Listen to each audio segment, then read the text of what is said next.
Hey guys, Jay! Welcome back to the channel. And of course, I'm here with my good friend, Mike of Eternity Royalty. What's going on, Mike? What's going on, guys?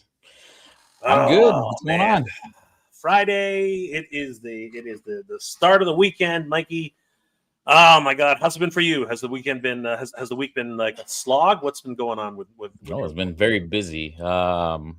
So unlike the rest of the country, San Diego is having a heat wave. It was like in the 80s today. It was summertime February here. I was sweating. It was crazy, man.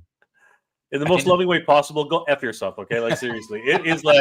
It today was the first plus day we had in Canada, okay? So go F yourself. No, I'm yeah, just kidding. God I damn it. know, I know. I wish I I was with you. mean, Oh my God, I wish I was with you. it's like the weather's nice here, but California's got its problems, that's for sure. I can't say it's perfect. Oh my gosh. You know what? I'm uh I have heard a whole bunch of things, but I heard in certain parts it snowed there too. I don't understand what's going on in California. You Yeah, guys are going through it's really some wacky crazy. weather just like the rest of us. Northern California is getting some crazy weather. It's like I don't know, maybe the what are the atmospheric rivers or whatever the way they go. There you go. Meteorologists, we ain't. I'm telling you right Yeah, now. right. It's just that we stick to toys, man. We stick to toys, right? Master Universe and cartoons, and toys. That's what we should stick to. You know what I mean? Yep.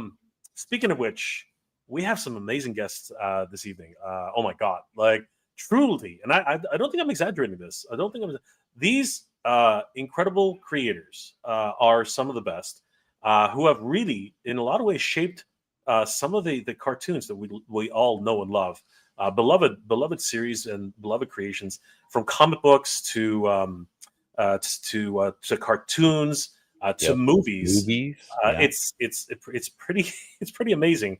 The talent pool that has been gathered here, and they are truly the makers of our age. I mean, seriously, it is pretty crazy.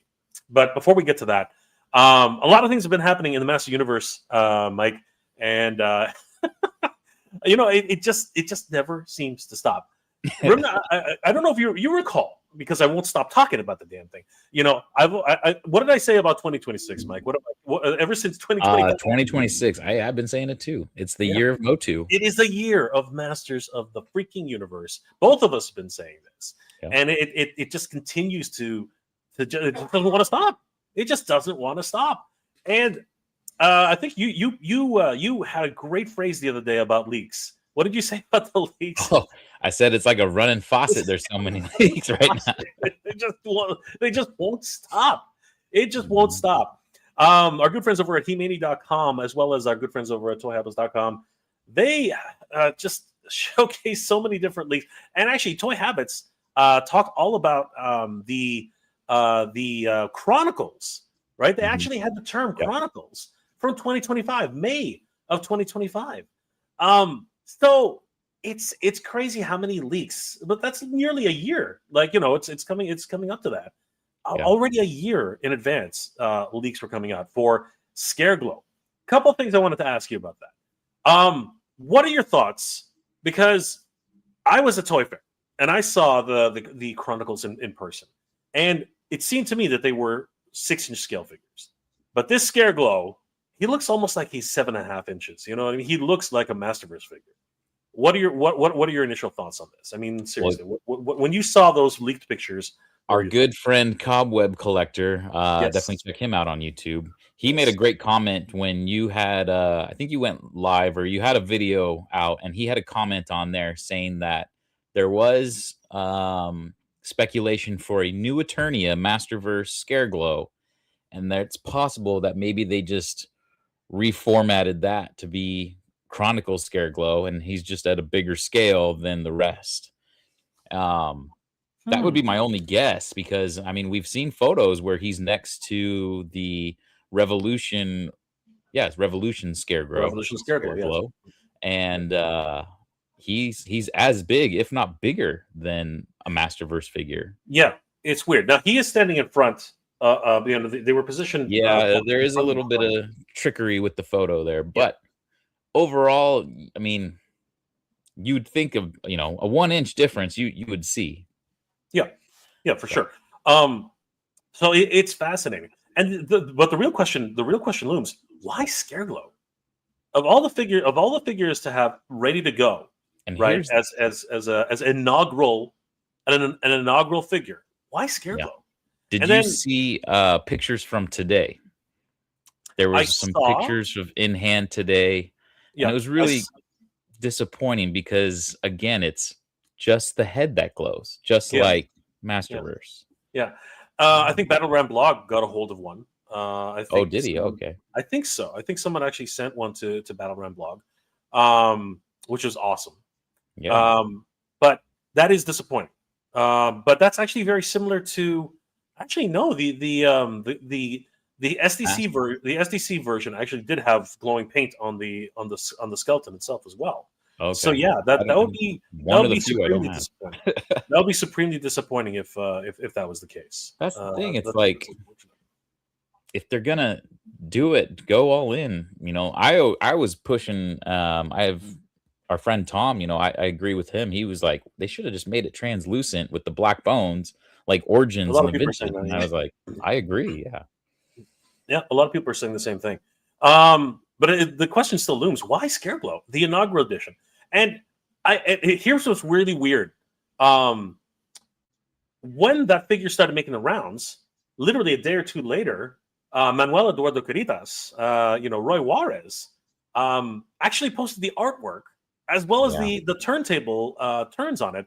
I It was think almost like, because a lot of people were claiming, oh, it's AI and this and that. And I think he wanted to put that to bed and just say, no, yeah, but you know what? it's real. That in and of itself, it's kind of like you should just let people keep guessing, right? Because Yeah.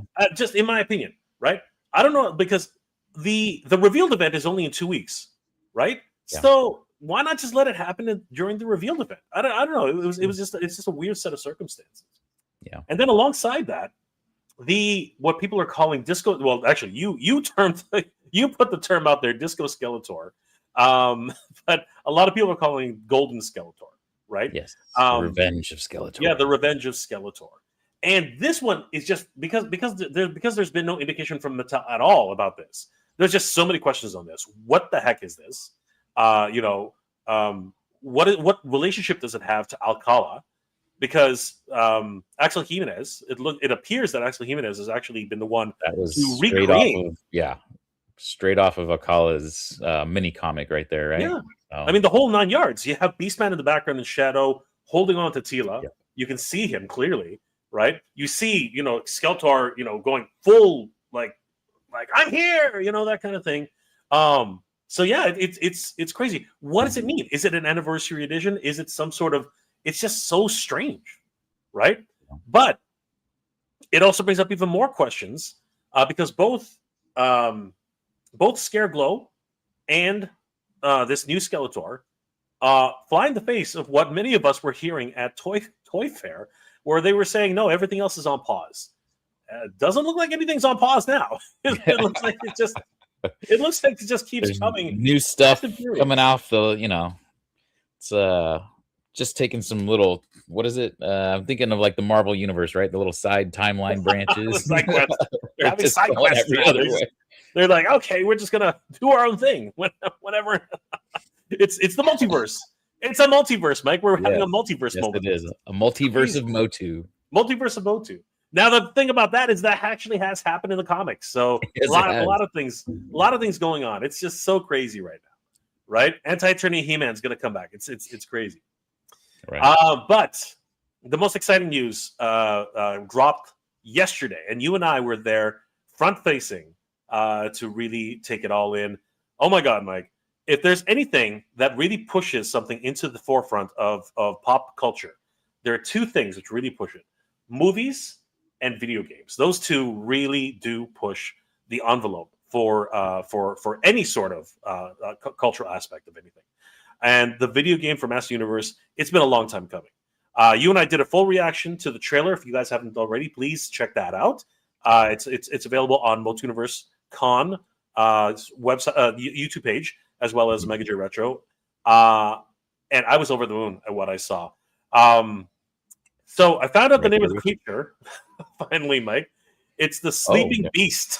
The Sleeping Beast. The Sleeping Beast. So it doesn't even have a name. Filmation really knew how to make some great terms. That's what happens when you don't have Mattel actually directly involved. They can't get the Beast Man, they can't get the Triclops. You can't get all the creative names. You got the Sleeping Beast.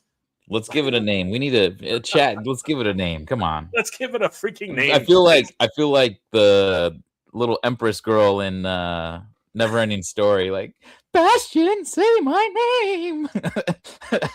Moonchild. Oh my God, Moonchild! you're crossing the streams here, buddy. You're crossing the streams. That's what he calls her, right? Am I tripping out? I think that's what he named her. What? Yeah. Go back. Yeah, was that Never Ending Story 2? No, because Never Ending Story 1. He yells out the window, Moonchild. No, he yells out the name of his mom. Was it? Yeah, his mom died, right? So the thing is that in the middle of the story, he literally says, I wish they would let me name her because my mom had a beautiful name, right? I'm pretty sure his mom was not Moonchild. Maybe that's Never Ending Story 2. Maybe you're mixing them up. Look at the chat. It's Moonchild. Thank you. I think that was in the Never Ending Story 2. But anyway, speaking of the chat, let's say hi to everybody before we start bringing in our guests. Warren Noon's in the house. What's going on, Warren Noon? Good to see you, my friend. Hey, gang, and hey, Jane, gang. All the emojis. Thank you so much, Warren. Good to see you, brother. Fiction Fan 99. What's going on, dude? All the way from the UK. Good to see you, brother. Keith Brock. What's going on, dude? How you doing tonight? Always good to see Keith. Nolan isn't. It's a party now, Mike. Oh, Nolan's in the house. It's an official. It's never official until Nolan gets in the house. Good to see you, Nolan. What's going on? Negative Sights in the house. Hey guys, good evening. Love what you both do for the community, and thank you both. Thank you, brother. We really appreciate that. Playmo. Hey, it's Sean. Hey-o. What's going on, Playmo 2? We never asked Sean what he thinks of the. That's true. Yeah, we never asked Sean. The game aficionado, the one who's actually going to bring us the history of video games for Master Universe. We never actually asked him, so we should ask him what's going on with that. Jim Smith 301. Hello, Master Bai. Oops, wrong Masters of the Universe. Okay, dude. Thank you for that. I guess I don't know. We're going in the wrong direction here. Nolan, bring on the Chronicles. Yes, bring on the Chronicles. Negative Sight. I believe Mattel's trying something new with the Scaregirl figure, possibly a new line, depending on how the figure sells. You never know, bro. You never know. I'm just hoping that they continue this scale because a lot of people are saying they no longer want to collect Chronicles because they don't scale their Masterverse, which would be a shame.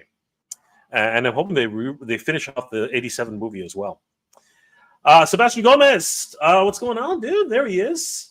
Here for Gummit Up Makers. Yes, Gummit Up Makers. We have all of them. We have many. You guys are in for a treat. I mean, this is going to be some amazing stuff we're going to see, guys. It is going to be incredible. It is really going to be incredible. Fiction Fan, what beast? It is the Sleeping Beast. That's that big green beast that Shakoti summons to attack. Shibopi. I think you mean Shibopi. Cute cult. It's Moonchild. I think we're gonna have to look that up. I'm pretty sure he didn't say anything. He's just going like, and the thunder and lightning drowned him out. Action Figure Syndicate. What's going on, dude? Good to see you, brother. Billy Butch is in the house with the cross swords and cheers. Yeah. Fan Fiction. I'm from Idaho, actually. Wait, did you assume he was from the UK just from his hat? Yes, I did. I actually did. No, I'm just kidding. I could have sworn he said he was from the UK one time, but okay. I might be thinking about another fan fiction. There are a lot of guys with the same name. What can I say? Stephen Rothy. Hello, gentlemen. Hello, Steve. How you doing, sir? Sean Tennant. Hey, Jay. I could swear I heard you say in a previous live that you took a closer look at the Skeletor mannequin at Toy Fair and got Easter eggs for the costume. I was wondering when you're going to post it. So, did you? I didn't hear that. A little bit of insight. No, actually, he's right.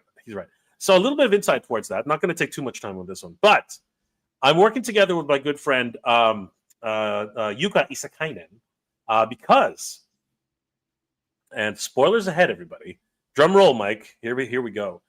When I was actually at Toy Fair, they had two wonderful effigies of Skeletor and two statues of Skeletor and He-Man. And as I was inspecting both these costume designs, I noticed something very, very special. On He-Man's cordite cross, there's an inscription all the way around the cross. So I'm working with Yuka to try and decipher. Written in Turnian, of course, right? Yeah, everyone. Mike's gonna be the first one. He's gonna drop it before everybody else does.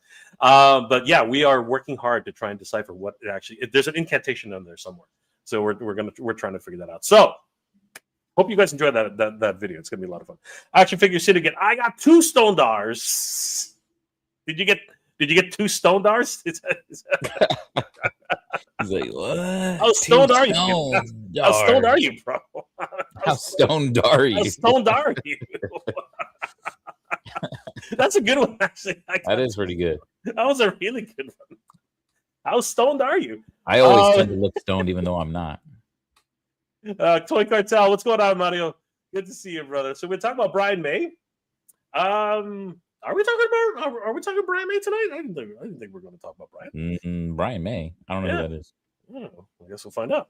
Alex Valdez. Good evening, everybody. Good evening, Alex. Good to see you guys. Thank you guys for joining us tonight. It's always great to hang out with all of you guys. Thanks for supporting the channel. All right, guys. So Motooniverse 2026 is happening May 23rd and 24th at the Redondo Beach, California, which is not actually Redondo Beach. How does this work? So they call themselves the Torrance Marriott Redondo Beach because Redondo Beach is about a mile west, right? So it's near the beach, and it sounds a lot nicer than just Torrance, right? So it's actually in Torrance, but they call themselves the Torrance Marriott Redondo Beach. You know what's really crazy? So we're just doing the same. Redondo Beach. No, but here's what's really crazy about this, okay? Both Masters of the Universe conventions this year are in 2 hotels which call themselves different locations from where they actually are. Right? The Cincinnati. This is the strangest. It's not in Cincinnati. Freaking thing. It's in Kentucky, for crying out loud. This is just, you're crossing a state on the other. Anyway, whatever. Oh, Brian May from Queen. Oh, yeah. Yes, we'll talk about that as well. But I want to bring in our special guest for it before we get too far into it. Yeah, let's get there. We will get into the weeds. We will get into the weeds so quickly. It's not even funny. Guys, we have a lot of special guests coming this year, as you already know. Just going on motooniversecon.com, you can see just a host of different voice actors, stars from the actual movie itself, designers from the movie itself, the 1987 movie, by the way, and of course, a lot of people who are connected, artists, creators, makers. But one thing that we haven't had yet is creators who are actually creating an original IP. And it's hard to do that with Master of the Universe. Master of the Universe really does touch so many aspects of fantasy and lore, and swords and sorceries, magic. You know what I mean? It's literally like a role-playing game come to life. You know what I mean? Some of the most and you know what? It's funny because if you actually listen to Travis Knight and everybody who's connected to the film right now, they literally are talking about how mad, absolutely mad and crazy Master Universe is. It's just literally bonkers. And I say the same thing about Super Mario World. People were on something when they actually created Master Universe, and like the Mushroom Kingdom. You know what I mean? You're kind of telling exactly what you're talking about when you're talking about that. And I'm telling you, when they first had the first meeting for Master Universe, like, who should we create this time, Mike? Then they take a poll. They take Seaman. Oh, we can't call him Seaman. All right, Merman. They take a poll of whatever it is that's in the office that day. Like, there's that classic line. Paul. What's Paul's? I forget Paul's last name. But when they held up the tiger from Big Jim, he's like, just put a fucking saddle on it. Dude, it was a time of bam. There's Battle Cat. The truth though is you have a whole bunch of toy designers trying to come up with something to defeat freaking Star Wars. What the F? How do you knock down Star Wars for a while? How do you knock down Star Wars? Right? This is the conundrum that actually plagued the Mattel offices, and they tried. Right? Oh, yeah. For a little bit of history, you guys. They actually released a line of Clash of the Titan figures just prior to Master of the Universe, and it flopped. It flopped so hard, you can't even find these things anymore. They are so valuable. I think I saw one on-card figure, and the card was just absolutely mangled, but it was still worth like $200 or $300. It was crazy. Wow. So you just have a whole bunch of guys in the room, and one guy, Mark Taylor, comes up and says, "I'm just going to sculpt a whole bunch of different ideas and see what sticks." And that's the kind of collaborative process that happened. It would have been great to be a fly on the wall and seeing all this stuff happen. You know what I mean? But we have our special guests tonight who literally are creating something from scratch with inspirations from different sorts of media from all over the place. And the pedigree that these people have as a combined unit rivals anything out there. I mean, like, we're talking about Marvel, DC, Pixar, Disney, Filmation. Some of the greatest names that have ever come to screen, right? And that's just skimming the surface of how far the careers of these of this group has come. And honestly, I think I've like rambled on for long enough. Let's start. People have been waiting 20 minutes. Let's get them in here. Yeah, but we did have to go through a whole bunch of other things. So guys, in no particular order, I'm going to start bringing in our special guests, guys. Our first guest, honestly, I'm going to let him introduce his resume is quite vast, and of course he's here with his lovely partner tonight. Guys, please help us welcome Danny and Esther. Whoa, hold on. There we go. That's it. Danny and Esther, the dynamic duo. What's going on, guys? How you doing tonight? Super excited to be here. There we go. Yeah, are we good? Okay. There it is. We're good. Hi, guys. Hi. So, Danny, I could go through your resume. One of the two of you talk a little bit about yourselves. Oh, sure. Yeah, sorry about that. Yeah, I'm sitting here looking at you guys like, yeah, what's going on? Yeah, no, I'm Danny. Danny Arriaga. I've been in animation for over about 23, 24 years. I started at Pixar back in 2001. Stayed there till about 2009 after I worked on Toy Story 3. Got to work on those. Yeah, that was a good one, right? Just a small thing. Yeah, my first character assignment was to work on and design Lotso Huggin' Bear. That was like insane. That's awesome. Yeah, and I'm not kidding. Yeah, seriously, that's crazy. I'm like, how did that happen? Apparently, he's back in the new one, right? He makes a comeback, I think, in this new one. Is what I'm hearing. What, for real? That's exciting. You better get some royalties. Danny, you made the most evil character there's ever been on screen. Right? I mean, like that. Well, I didn't do it all, right? There's lots of people that take part in that stuff. I wanted him to be good. It wasn't my choice,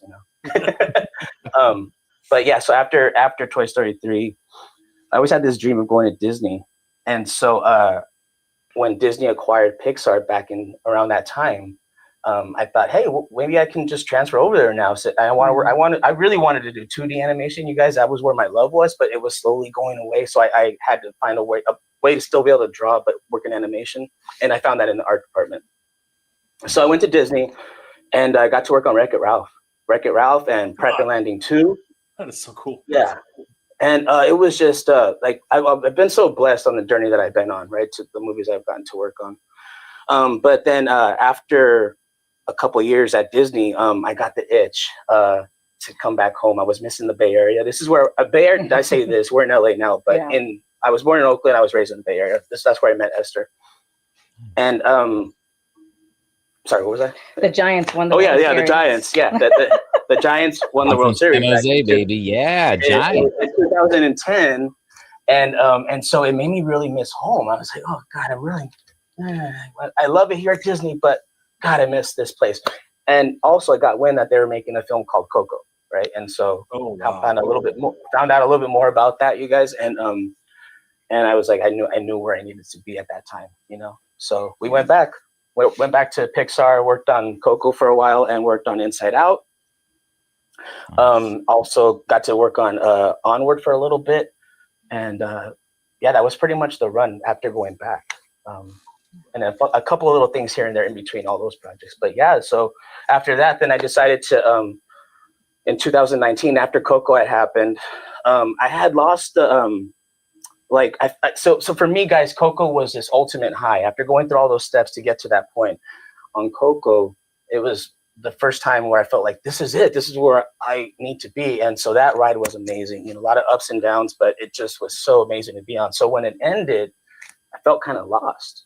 I didn't know what nothing was exciting to me at that time. And so I started I found myself getting a little depressed. Like I wasn't enjoying being an artist anymore. I was like, what's wrong with me? How come I'm not feeling this?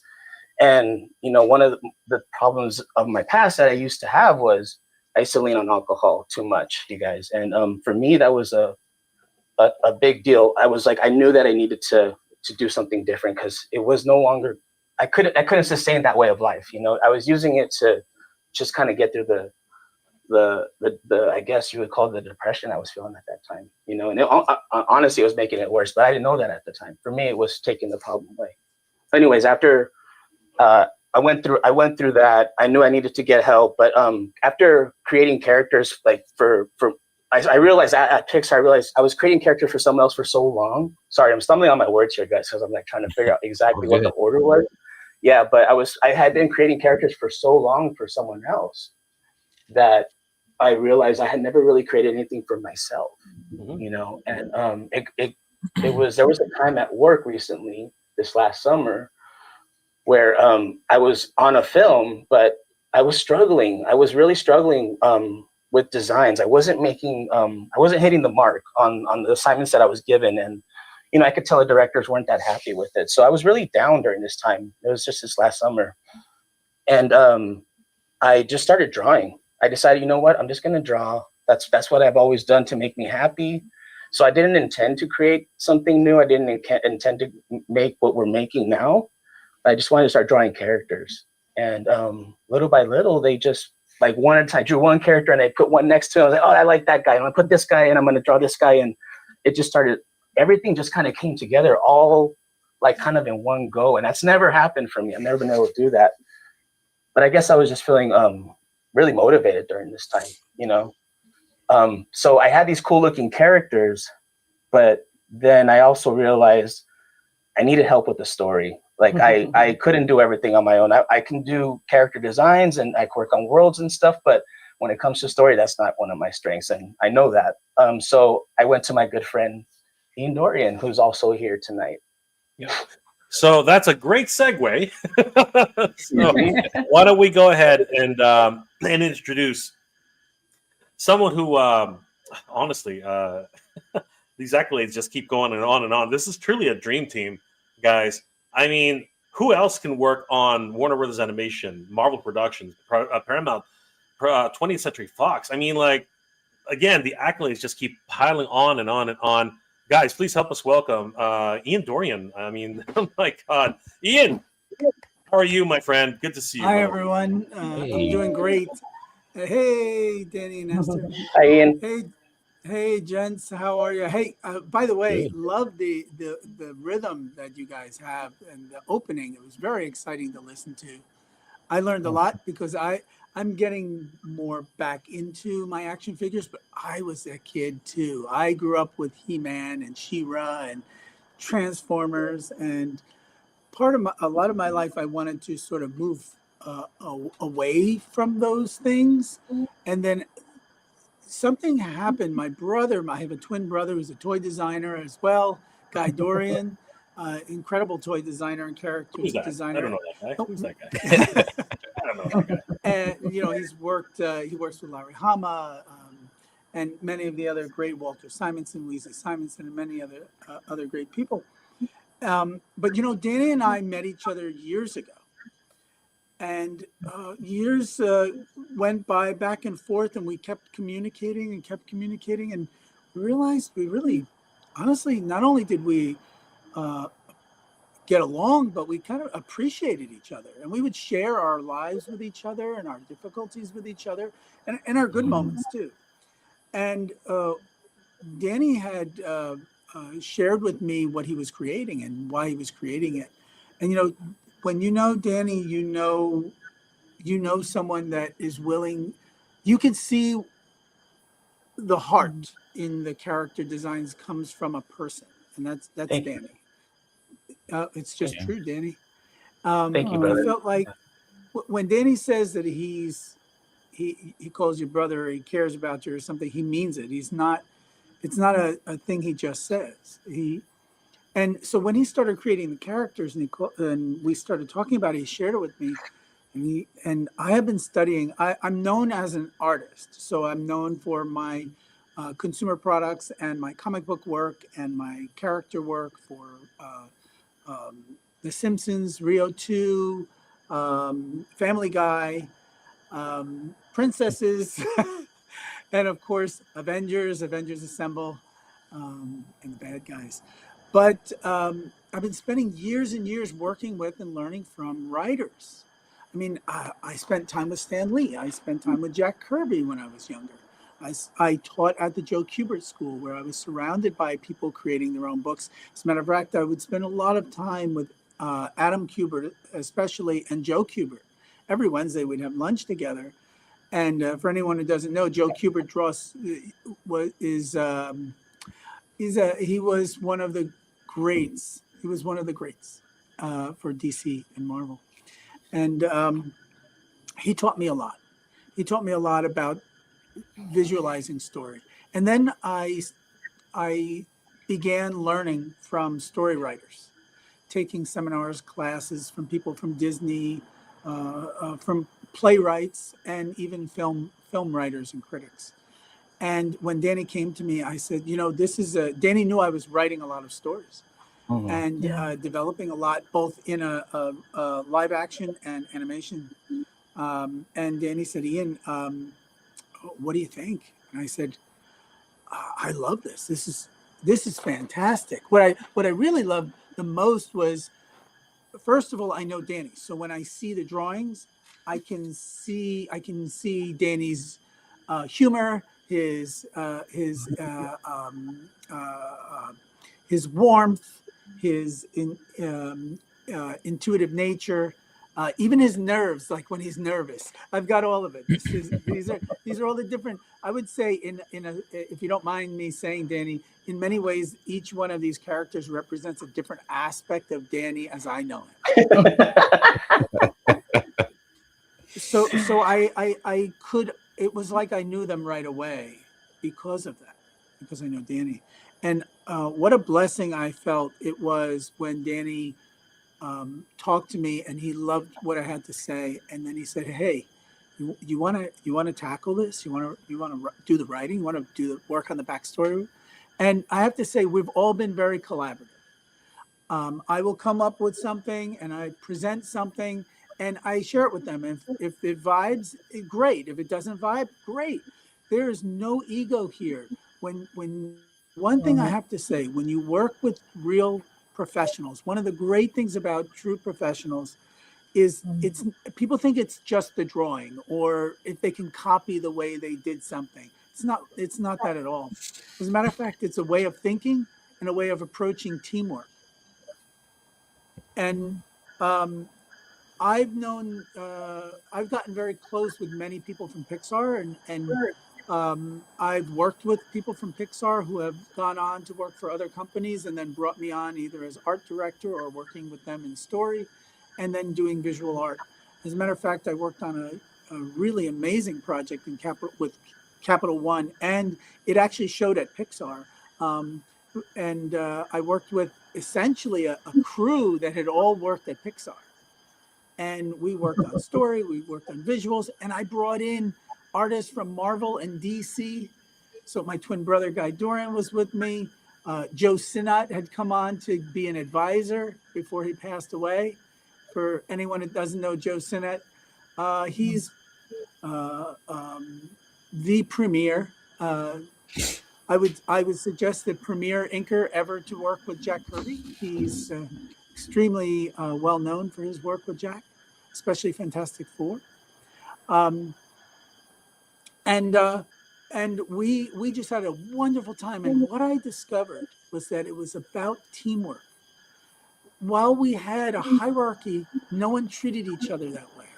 We treated each other like we were there to help each other. As a matter of fact, one of the greatest things that I experienced working there, because it was one of the best jobs I've ever done, besides what I'm doing right now with Danny and Esther.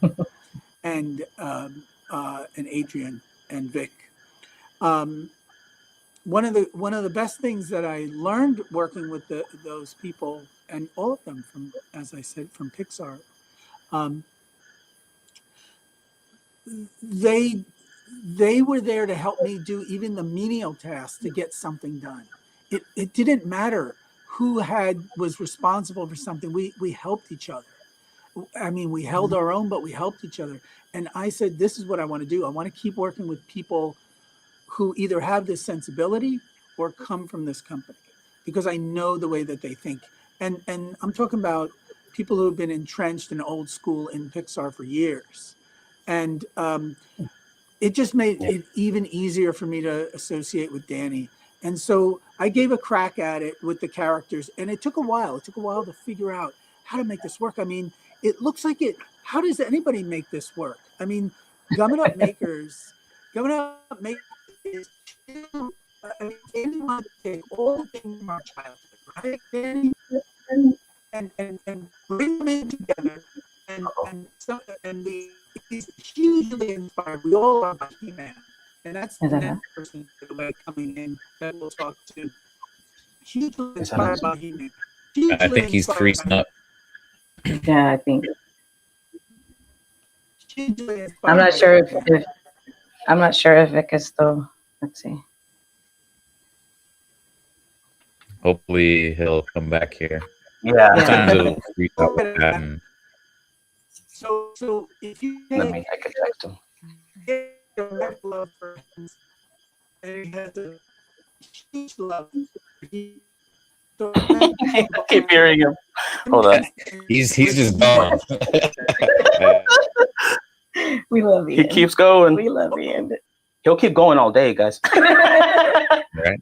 You're darn right, I will. There we go. He's coming back. Oh, slowly. Is it back? Are you back yet? Hold on. So when Danny brought me on, hold on, Ian. To work on this, yes. Oh, you were freezing up there for a second, Ian. So when Danny brought me on to work on this, there we go. There you go. You're back. I said, you know, I have just the friend of mine, the dear friend of mine, that is the person we need to have on this project. He will bring it all together. He will take Danny's character designs, my writing, and his directing to make something really come to life in a beautiful animatic, which we've been working on and he is doing. And you may know him from many, many amazing productions from the 80s and 90s and so forth. We're talking about He-Man, She-Ra, Transformers, G.I. Joe, X-Men. Shall I go on, or shall we introduce another great segue? you guys are making this job easy. I mean, you guys are introducing each other. This is great. Yeah. Guys, please help us welcome Vic Del Chele to the production. Vic, are you there, sir? You're on mute. You're on mute, Vic.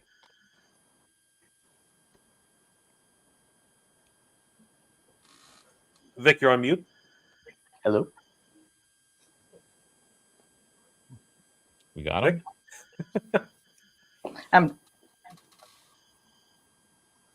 Mama Esther's on it. Let's see. Well, you know what? I just got a text. Yeah, I think he might be feeling it. Yeah, it says he's feeling a little nauseous, guys. Okay. All right. Yeah. Well, that's okay. That's okay. All right. Well, you know what? I'll just read the accolades then, because honestly, and then we can talk all about Vic. You know, only the good things. Guys, if you don't know Vic from his persona, you'll definitely know what he's worked on. I mean, he's been a visual storyboard artist and supervisor for multiple different companies. He started his career at Filmation Studios. Come on, guys. I mean, that's basically why we're all here. We are truly blessed to have Vic as a guest this year at Multuniverse, and he worked on freaking Shazam. Okay, so for those of you guys who don't know, Filmation did a lot of things. They did live action and they also did cartoons, obviously. So they had a live action Shazam as well as they had a cartoon Shazam, and the storyboards were started by Vic. He also worked on He-Man, She-Ra, Brave Star. He also worked on Marvel launching Transformers and G.I. Joe. So I mean, the pedigree is just crazy. And over the last 40 years, Vic has contributed to hundreds of episodes of shows like The Real Ghostbusters, Spider-Man, X-Men, Scooby-Doo, Biker Mice from Mars, RoboCop, Alpha Commando, Static Shock, Teenage Mutant Ninja Turtles, My Little Pony, Strawberry Shortcake, Monster High. I don't think I can keep going because honestly, we'll be here all night. We'll be here all night, guys. So we are truly blessed to have this, and what an incredible dream team we have here. Like this is truly something special, guys. Before we actually announce what it is that these guys are working on, let's say hi to the chat because they've been screaming at us basically for the most part. So I'm gonna be right back, guys. I'm gonna just refill my drink. I'll be right back. Absolutely, Billy Butch. I bet the inscription reads "By the power of Grayskull." Well, you never know. We're gonna find out. Me and Yuka are working hard at that. Alex Valdez. We're gonna see He-Man on the jet sled. Cue music. Flash. Gordon. No, I'm just kidding. Nolan. I've always wanted the Clash of the Titans figures. They exist. You can't find them, but they do exist. It was Mattel's hurrah before Master Universe. Frankie Rivera. Good evening, fellas. Good to see you, Frankie. Cute Cult. I would love to have a Bubo owl as a baby. Bubo was a really great figure. Obviously, he was the mechanical owl in Clash of the Titans, so really great stuff. Of course, Fanfiction 99. Toy Story 3 is my childhood. Well, you're at the right place, Fanfiction. I mean, these guys are here now, so get your questions out as you can. Sebastian Gomez, no spoilers, please. Oh, that lots of hug and bear. You never know; she might show up. Yeah. Hi, Danny and Esther. Hey. Fanfiction 99. We will. Well, not all the Lotsos are evil. Just the one from Sunnyside. I agree. That's it. That was our reasoning for how that one was bad. It was yeah. It's the experiences that make you right. So yeah, exactly.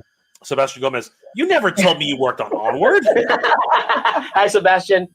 I just met Sebastian recently too, doing this project. It's been amazing, guys. I'm meeting so many cool people like you guys. You always meet wonderful people while creating something magical. Yeah. Brick something, good friend of the channel, inspiring work, everybody. So yes. Hi, Brick something.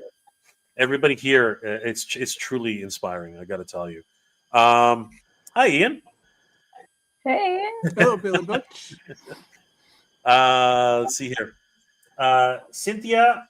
That's my... Cynthia Arriaga. I Spy Master Chi. Thank you, Cynthia. Warren Newman. Thank you so much for becoming a member. We really appreciate it. We have the power. Sebastian Gomez. Danny has assembled a great team of humans. Yes, it's like the Avengers in here. It's absolutely crazy. Ian's done his part too, though. You don't knock Ian. He's done incredible work. Sebastian, what's up? What's going on, Brick? Good to see you guys. So, guys, we've kind of kept you in the dark long enough. So I have the slide. Let me bring the slide up. But do you guys want to tell us the title? Well, actually, do you want to give us a little background about what it is you're working on, how you guys came about, and then I'll flash the. Well, first of all, let's do this. Today, of course, was all about Meet the Makers, because these guys are literally creating something truly, truly special here.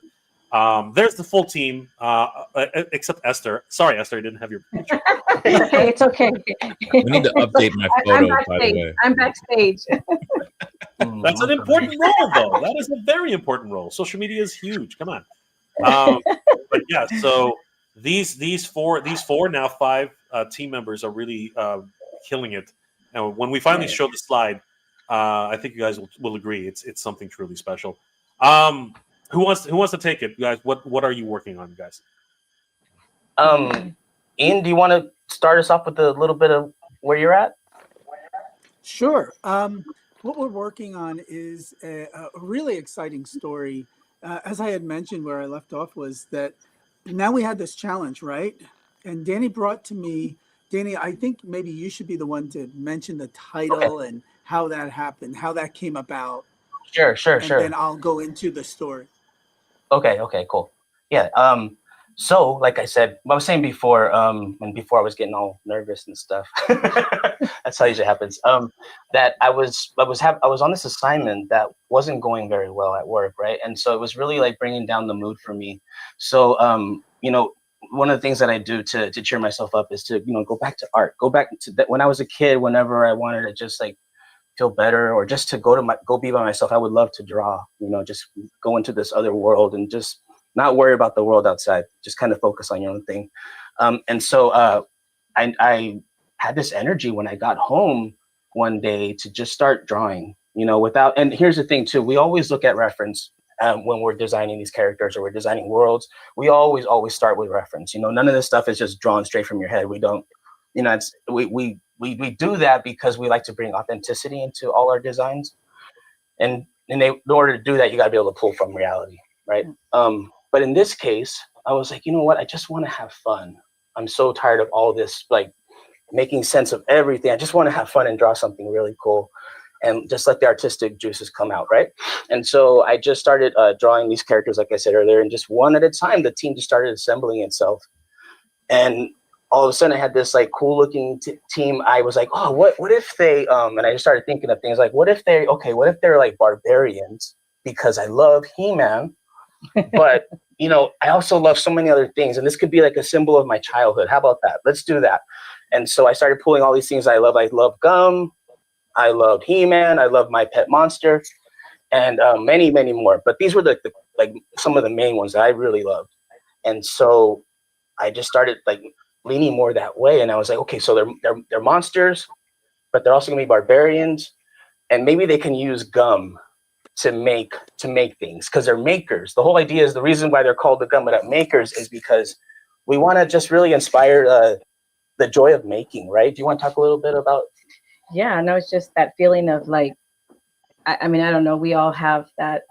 I used to turn my bike upside down and rotate the wheels and put the blades of grass through it and pretend that I was milling, wheat, what have you, right?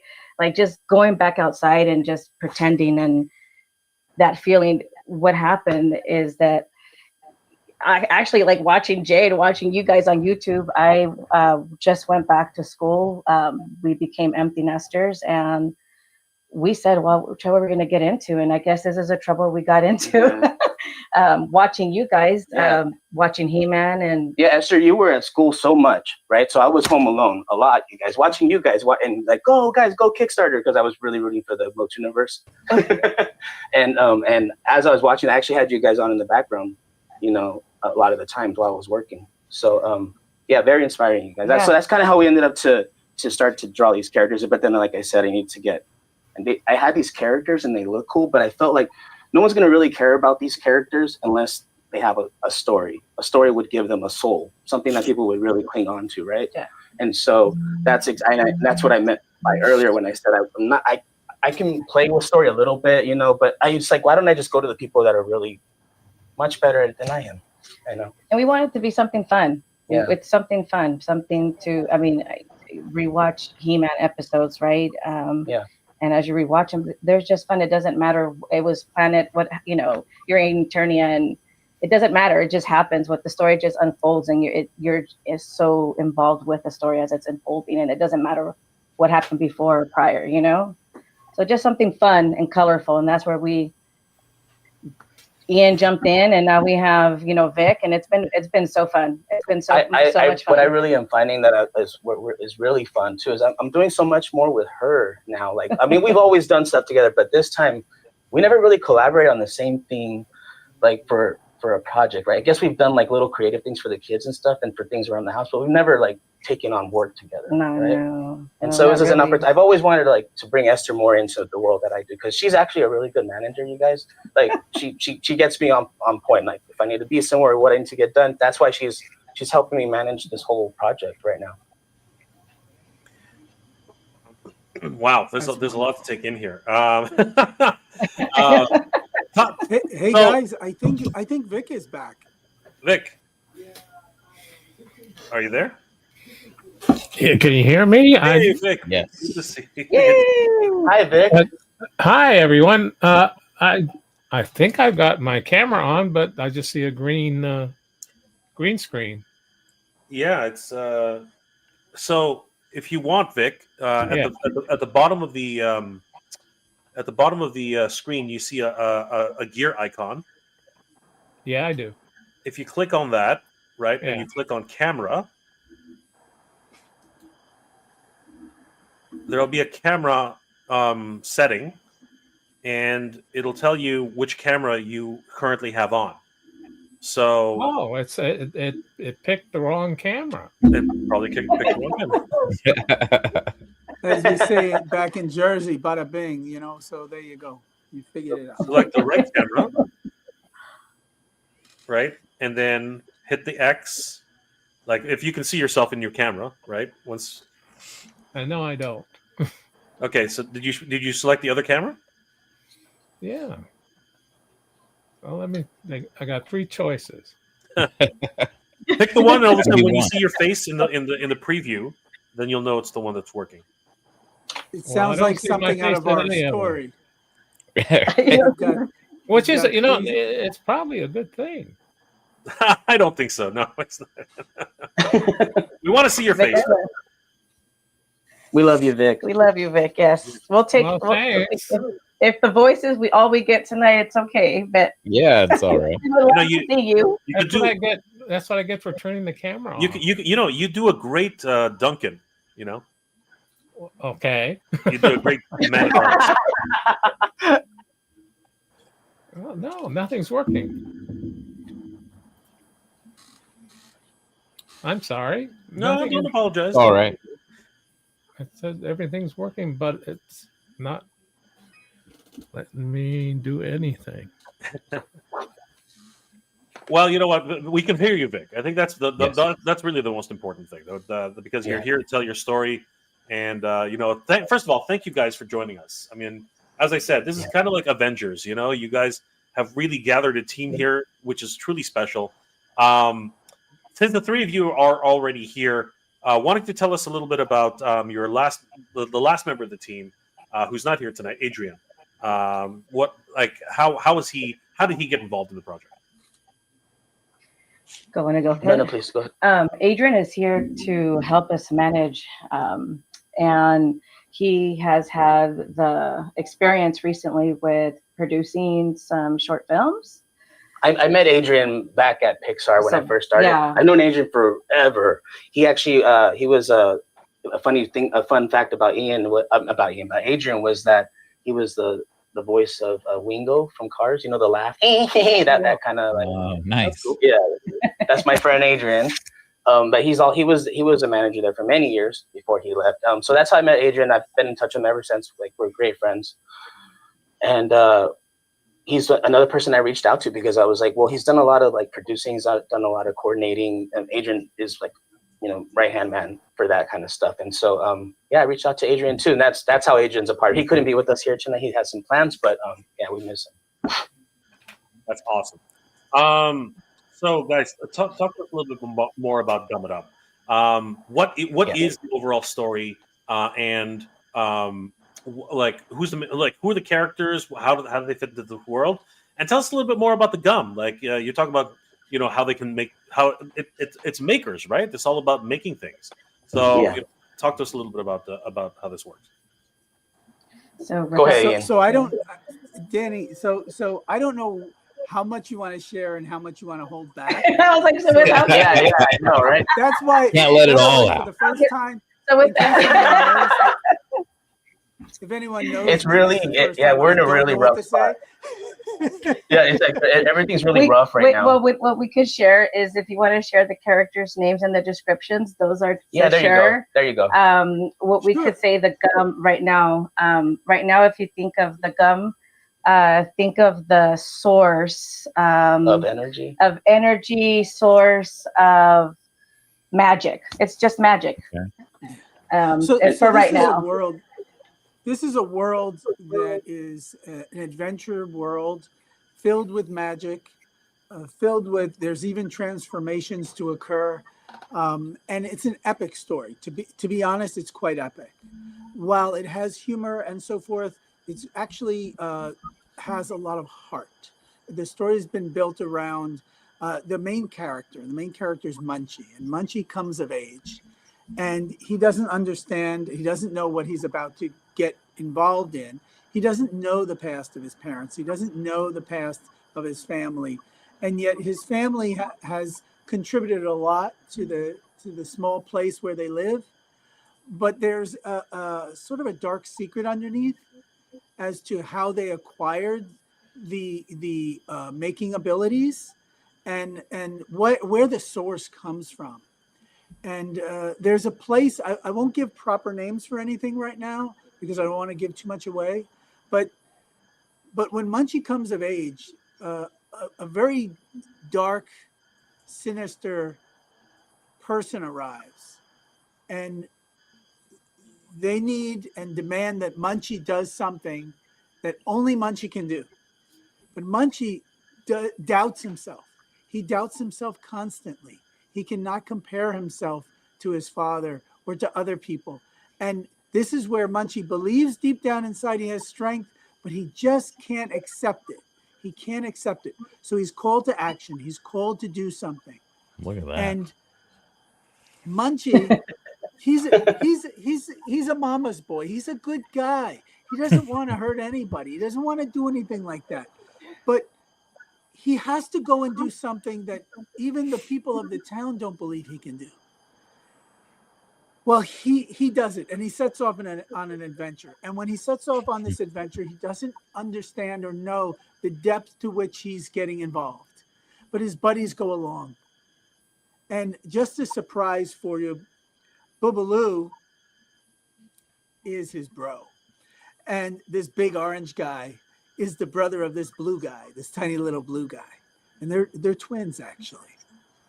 So there's the humor. Think about the old movie Twins with Arnold and Danny. DeVito. That's right. So try to imagine twins here.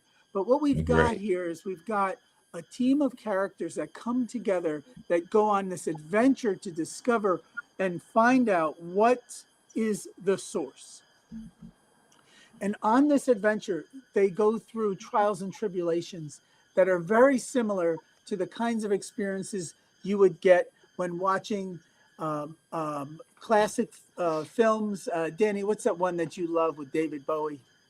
Oh, Labyrinth. Yeah. Labyrinth. So you want to think Labyrinth. You want to think He-Man.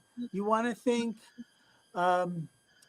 If you took Labyrinth and He-Man and your most emotional story from the characters of, say, from Pixar, certainly Toy Story, and you put those together. I know it doesn't sound like it can happen, but let me tell you, we went through a lot to make this happen, and we made it happen. So you get the fun, you get the childlike adventure, and then you get the serious, deep undertones that really reach in and bring about an emotional content, and you immediately get brought into this world of this family and friends, and you realize very quickly that they need each other.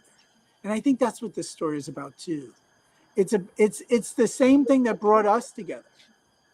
Is the same thing that kind of brings these characters together. Yeah. There's an adventure, a call to do something, a call to adventure. And Danny accepted. First, he didn't know what to do. He didn't accept it at first. And then he came to me. We talked about it.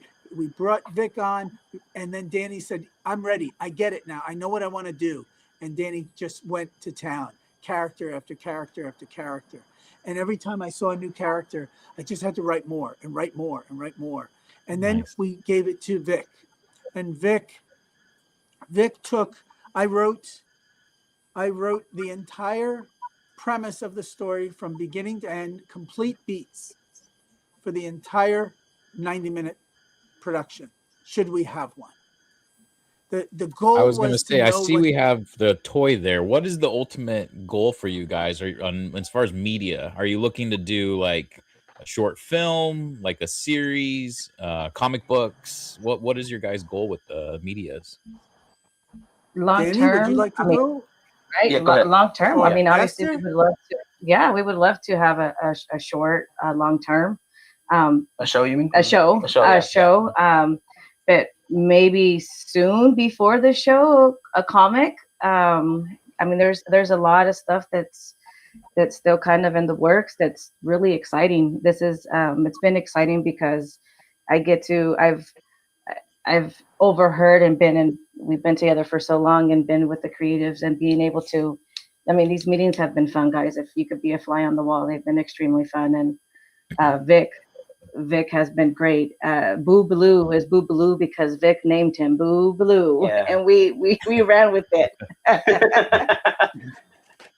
One of the great aspects of Danny bringing me on to work in the writing is that I have been a creator of my own comics and graphic novels. Yeah. And not only creating them, but plotting and co-writing on projects. So we definitely want a comic book. Absolutely. I think Esther's right on the money. And I worked with a tremendous team, a gentleman named Bill Sienkiewicz, who is known for his work with Frank Miller on Elektra and many other projects.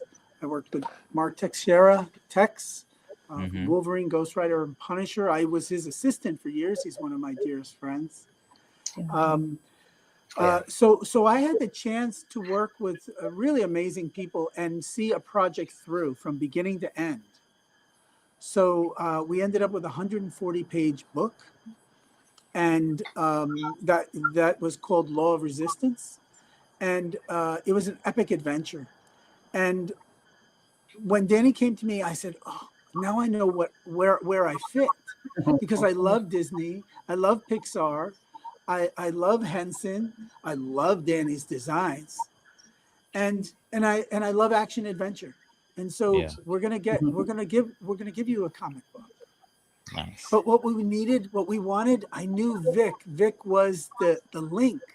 Vic was the first storyboard artist ever hired to work on the original He-Man series.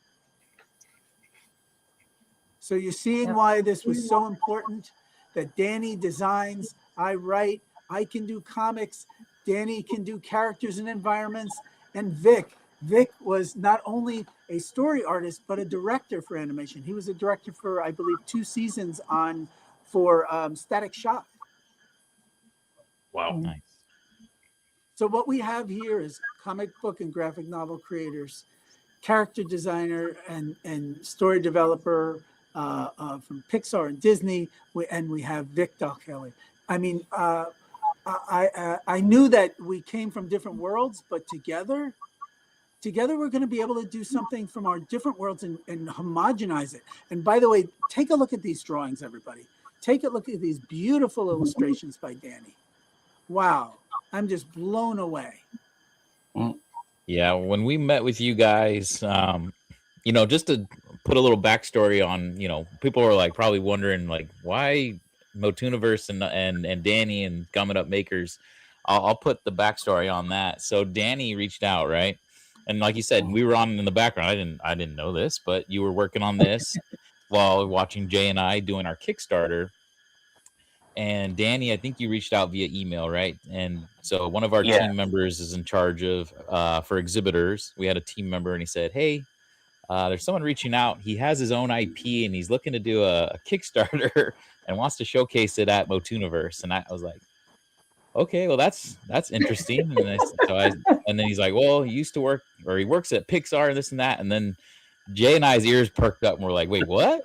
All right, let's get a meeting with this guy. Let's see what's going on.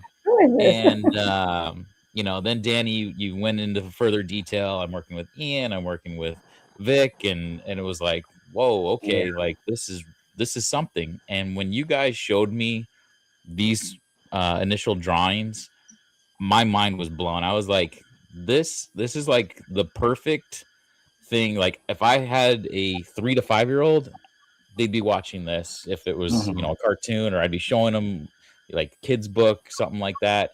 I think we mentioned like doing like a coloring book would be really cool with these characters. There's so much opportunity there. And when you were like, oh, we want to be a vendor, I'm like, we got to go more than that. We want you guys as guests. We want a panel. So please know we will be having a Gum It Up Makers panel at Motuniverse. I hope 100%. everyone can join in that. And yeah, we're really excited to have you guys. Yeah, I'm blown away by the overall scope of this. You know, I always love watching documentaries on you know, the behind the scenes of Pixar and, you know, John Lasseter and, you know, all the guys who were involved in Toy Story and just, you know, watching how, I guess, you know, Danny, your journey too, as well as everybody who's been a creator, right? Especially at Pixar, you know, the fact that John allowed people to go from one, you know, field to another field and then become directors eventually. I thought that was really a great, you know, family kind of aspect of Pixar.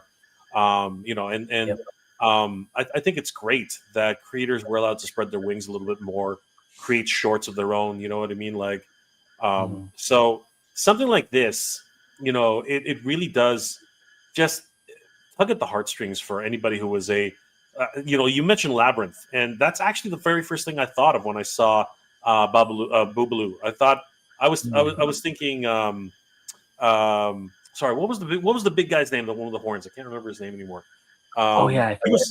He was red too. You know, he could smell, right? That was his. Smell bad. Yeah, he couldn't stand the swamp, right? But yeah, I mean, like, it really just, you know, it has all those inklings of Henson, of, you know, like Sesame Street, and but there's very familiar aspects of Master Universe here too. I mean, the signature belts, you know, the wristbands, the shields, you know what I mean, like all this fun stuff, right?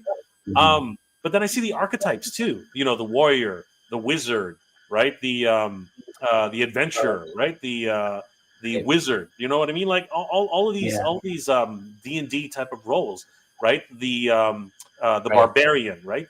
It's a great, wonderful juxtapositioning of all these different types of media, right? And I think that's something that really will speak to a lot of the fans who grew up on this kind of stuff. You know what I mean? Like all of us who grew up in the 80s. And really, it's what I really enjoy about this, though, is that it will reintroduce a new generation of fans to things which they only see, you know, in passing. You know what I mean? Like, it's their parents who are showing them, oh yeah, I used to watch this Muppet Show. What the heck is a Muppet Show? You know what I mean? What's like, we can't, like, I think kids still watch Sesame Street. I think it's a very important, integral part of preschool learning, right? But you know, it's so sad in my mind that the DVD releases actually come with a warning saying, you know, might not be suitable for all audiences. I find that so strange, right? It was such a wholesome show, and for it to actually, of course, the sensibilities change over time, right? But it's just so unfortunate that they have to do that. But to be able to have something like this, which allows them to experience it in their own time, right? And you know, something like this, which could really just latch on and introduce, you know, all these themes, you know, Muppets, Barbarians, He-Man and the Master Universe, you know, all these adventuring, right? It's kind of like it's kind of like Adventure Time for today. You know what I mean? I think that, it's a wonderful new aspect of that, right? And I can't wait to see where you guys go with this, right? Whether it's a graphic novel, whether it's a whether it's a first set of small TV shorts, you know what I mean, which or YouTube shorts, right? I think web series are really gaining speed. Right. Yeah. Oh, you went Muted out. It's Jay's turn. Uh-oh. Danny, can you make Danny big? I just want to talk about what's in front of him there for a second. Oh yeah. Can you guys hear me now? I think I cut off for a second. Yeah. You're back. So let me pull Danny over to the. I don't know why, but every now and then. Oh, fix back. Hold on, let's. My computer's chugging right now. Hold on for a second. There we go. All right, so hold on. That looks so great, Danny. Do you have a 3D printer, or is this someone? I do. There he is. There's Vince. Hey, there we go. Let's talk about Vic. Hey, Just before we get It's to like, get me the off center screen. cool stuff, he has arrived. let's get Vic I to the- apologize. I found out it was my antivirus wasn't allowing access Really? Yeah, those- to this streaming service that you have.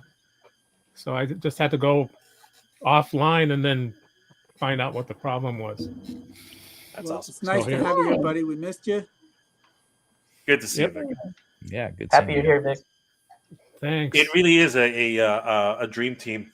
But Vic, why don't you tell us a little bit about your background? Because everybody here on this channel is a huge Filmation fan, so I think they would enjoy a little bit of background for your. Well, Filmation was where I started my career in animation. I started a couple of years before He-Man, working on Shazam and Hero High and a little bit of Zorro. And then the next time I went back to Filmation was to do He-Man. I took a storyboard test, even though I was already done storyboards for those shows. So I took a storyboard test, and they wanted to hire me right away because I guess I scored quite well on it. And so I started on He-Man and did the first season of He-Man. Did about 6 or 7 episodes out of that because we had around 15 people on staff to do boards, which is a huge crew of just storyboard artists. And I think I went away for about half of the second season and came back. I was working at Marvel on Transformers and some G.I. Joe. And then I went to a new company called Deke for a while and worked on something called Kid Video because it was MTV was the big deal and they wanted to do MTV style videos for Saturday morning. And then that was time to go back to Filmation and worked on second season of He-Man. I became co-storyboard supervisor for She-Ra. I did most of those episodes, maybe 80 out of the 93, as supervising them, and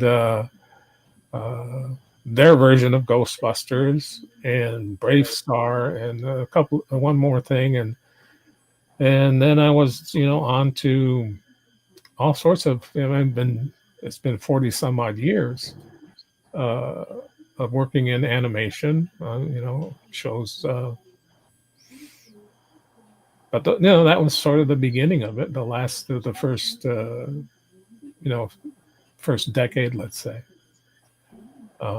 Went on to work on shows like Ninja Turtles and many others. You're just like naming off like the biggest computers for like most of our childhood here. It's like, I worked on this. I worked on He-Man, She-Ra, Brave Star. I worked on Ghostbusters. I worked on Teenage Mutant Ninja Turtles. Well, I worked on the real Ghostbusters as well, and then also the Extreme Ghostbusters. I was supervising director on Transformers, G.I. Joe. Like it's like the hits just keep on coming with this entire crew. Like the three of you alone, right, are comprising. The four of you alone are comprising just generations, like like history. It's absolutely crazy. And we haven't even talked about the story yet. It's well, obviously Ian talked a little bit about it, but what you guys are creating here is truly special. I don't know if you if we haven't made that abundantly clear yet, we are incredibly impressed, like truthfully, and I can't wait to see what you guys come up with next, because right now just the small teases that we're getting are just like whetting the appetite for this, and I think Mike wants to see this because he's all about the toys. So yeah. I really love that thing. That is gorgeous. Yeah, so this is a 3D print, guys. This is a 3D print. He's not gonna be this big. I printed him this big because I wanted to see all the detail, and it looks cooler, honestly. Just to give you an example of what cool he will do, I do have a painted prototype of Munchie's helmet. So this would be his. That's the right scale. That's the right scale. Okay. We just got these back too, guys. These are the actual painted prototypes from the factory in China. Oh wow! Yeah. What? I'm sorry. You said factory You in guys are so China? ahead of the Like you game right now. manufacturing these things? Yeah. You guys are already making prototypes. Yeah. in China. So Yeah. I think you guys are giving away Oh, way yeah. too much in this. So yeah, I was gonna say. Wow. So Danny jumped the gun here. We are excited that we will be announcing our Kickstarter page. I think we mentioned earlier is gonna go live here. Hopefully soon as a what is it called? Like notify me when it starts. Yeah. But our launch date will be in May. So that week. Yeah.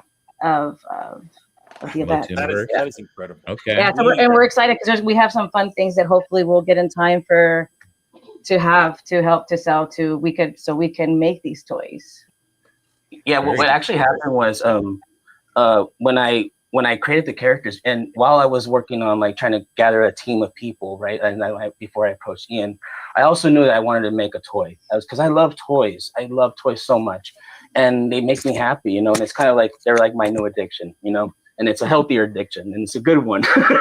And so I use toys. You're preaching to the choir. So I use toys to make me feel better.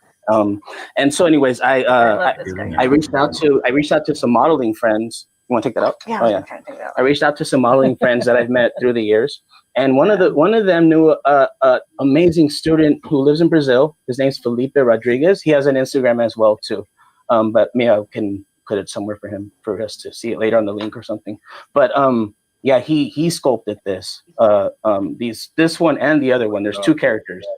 And so can't wait to show you all the work that he did an amazing job, guys, because one of the things that I told my friend was like, yeah, these characters have a lot of fur. Some of them do. And is that going to be okay? Because fur, I guess, is harder to sculpt, right?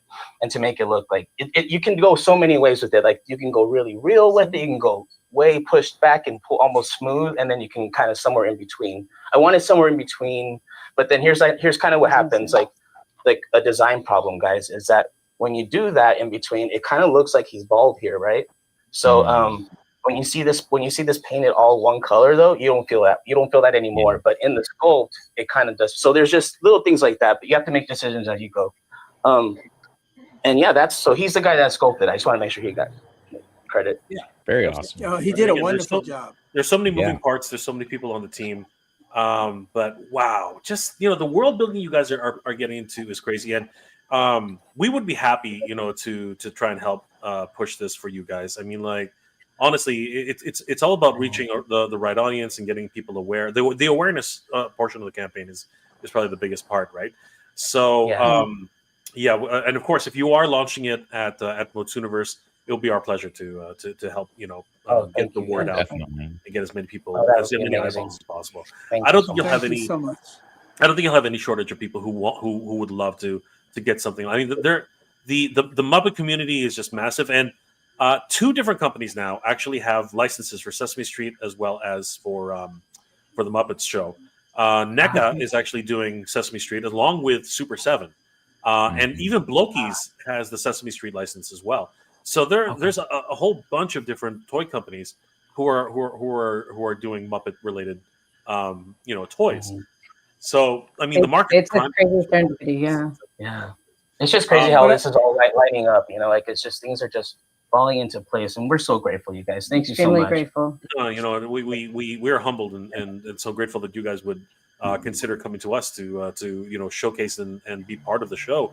And we are very excited to have you guys there. And of course, I can't wait to see this panel that you guys are going to be putting together for us, because I want to learn more about these characters. I'm hyped up about what you guys are doing. I'm really excited to find out more about because what I'm really excited about, honestly, is the environments. The village picture alone, where it's just a bunch of. When I first saw that image, I saw just colors, and immediately I could recognize. I was like, "All right, that's a character. That's a character." I could already tell just from that simple color, test color sheet. I was like, "Wow, this is going to be something special, right?" And then I saw that depiction of like a mountain with a gumball in it. I was like, what is going on? Yeah, right. Like, that's crazy. That You know was what I mean? awesome, I was wasn't it? literally like, this is gonna be sick. Like, this is gonna be That's nuts, awesome. right? And we haven't even heard from Adrian. You know what I mean? So like Yeah. it'll be really cool if all you Yeah. guys are coming and to see what you know what kind of world you're building here. I'm really excited because I can see on Ian's screen you got more pictures, and I'm really I'm getting hyped. You know what I mean? I'm getting really excited about how it goes. And it looks like Carlos Vasquez agrees with us. We need a Gum It Up Makers show. Oh, yay. Hey, Carlos this is is why excited. we all got together. We knew we could do this as a team. You know, we knew that with Vic, myself, Danny, Esther, Adrian, we've all been around the block in different ways. And we knew that when we got together, we just want to create something that we love. Understand, we're all doing this because we're passionate about it. You know, as soon as I saw it, I'm passionate about Danny. Esther's passionate about Danny. We're all passionate about Danny. And Danny, I'm passionate about all you. well, like, that's the thing. That's the energy we're bringing. It's a very sincere energy. We're very passionate about this story. The story is very deep. It's family oriented, and it's about achieving something.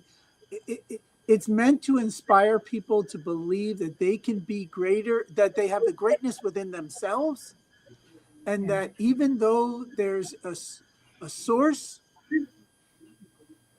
sources don't work alone. You know, when you have an outside source, it needs the people to come together. It needs you to bring it to life, and that's where they become Gum It Up makers. They make these things. So the source, sure, it exists. It exists, like passion, like desire, like love, like faith in one another's friendships, but it comes through the people, through their actions, and through their teamwork. And if you like a story that's adventurous, that has exciting battles and magic, adventurous travels to other worlds, and deep introspection for the adult community that's watching it, that can understand the emotional connections and losses. They're there, but they're in there with a sensitive touch, but with a lot of fun, beautiful colors, lots of action, magical situations. And when I gave the beats to Vic said, I know what to do with this. Because Only Vic 40 plus years of experience. Yeah, well, You know, he's had a couple of No worries. years. I figured throw the guy a gumball, throw the guy a bone, and let him see what he can do. You know? A Give him bunch a of shot, gumballs for you know? sure, 100%. Yeah, and you know what? It looks like people are resonating with this. I mean, Alicia Estrella, she says that Pip is my favorite. And we haven't even heard about Pip. You know what I mean? Like, we've only heard Is the about worm, right? the first two The characters. worm. The worm. Yeah, that's the worm. Yeah. Yeah. So when we were talking about it, everybody came in to help out. Everybody we have weekly meetings, and every week, you know, if I present something or Danny presents a new drawing, I present some writing, Vic presents the way he's perceiving the story to flow into an animatic. For anyone that doesn't know, animatics are what we do. And Vic, tell us how you took what we all were working on and how you're bringing it to life with us. And by the way, Vic is taking over. He's the director. I do what Vic says. Me too. Me too. well, I mean, basically, when taking what Danny's created and what Ian has crafted and expanded upon, and you know, making sure that we don't lose the flavor that we were looking for, that Danny was looking for, of the cartoons that we all used to love and watch, and you know, so I'm, you know, very cognizant of trying to capture the spirit of the shows that I worked on at the beginning of my career, and imbue it into this project. So that's, I mean, Right. you know, So we're taking we broke down the script, and I broke it down into sequences for a promotional animatic, and we've started working on that. And in the next few weeks, we'll flesh it all out, and then tighten it up and get it finished. So Yeah. that's where we're at. Mm-hmm. It amazes me that you guys are already at the level of putting animatics together, and the whole production pipeline it sounds like you guys are already starting a whole production pipeline on this, and it's just inspiring to learn more about this. Character turns, color selections, just the whole 9 yards. It's so great to see all this, and I can truly see this. As part, well, Cartoon Network isn't a thing anymore, but like on Nickelodeon, right? I could totally see this on as a Nick show. You know what I Right. mean? Yep. Absolutely, right? But it's just truly inspiring to see the love and attention and everything you guys have been putting into this, and I'm truly excited to find out more about this. Come Motuniverse, and of course, leading up to that, right? Whatever little details arise, and the obviously the intro video which you guys are going to make for the Kickstarter. I think that's going to be a lot of fun. So yeah, is there anything you guys would like to like? Not that you haven't given us a lot. I mean, you've given us a whole lot of food for thought tonight, but is there any message that you want to give to people right now? I know Vic's talked about how it's a story about friendship and about growth and about learning about oneself and things like that. But are you making this for kids? Are you making for adults? Like who is the audience on this? Like let's just putting it into perspective here.